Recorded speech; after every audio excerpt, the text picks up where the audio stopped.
Another wild weather week. All right, John, thanks. Well, a major campaign promise for President-elect Donald Trump is getting some pushback in the agricultural community. Erie News Now Washington, D.C. correspondent Brendan Scanlon is joining us live tonight from Washington, D.C. And Brendan, you talked with experts and lawmakers about the impacts of mass deportations and what they can have on farmers and the economy overall. What did they tell you? Hey there, Eva. Good evening. Yeah, undocumented immigrants play a really key role in the nation's roughly $1.5 trillion agriculture sector. Researchers, ag experts, and even farmers are now a little skeptical, growing concerned about the impact mass deportations can have on the ag workforce.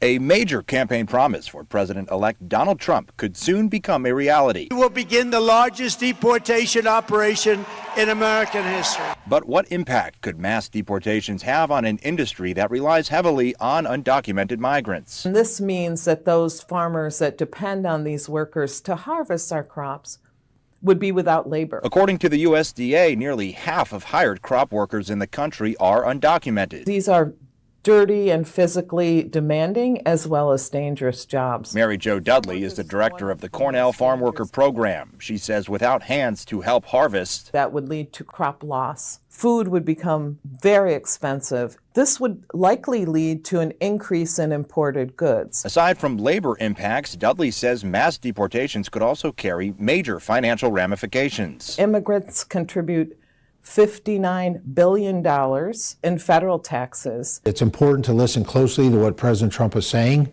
and it's really, initially, it's focusing on criminals, gang members. In Washington, House Agriculture Committee Chairman Glenn Thompson says his committee is working on legislation to ensure farmers, ranchers, and processors have the help they need year-round. If enacted, would really help to provide certainty for agricultural workforce, which supports food security and, quite frankly, national security. His message to the agricultural community: that we've got their back. The Agriculture Committee has their back in a bipartisan way.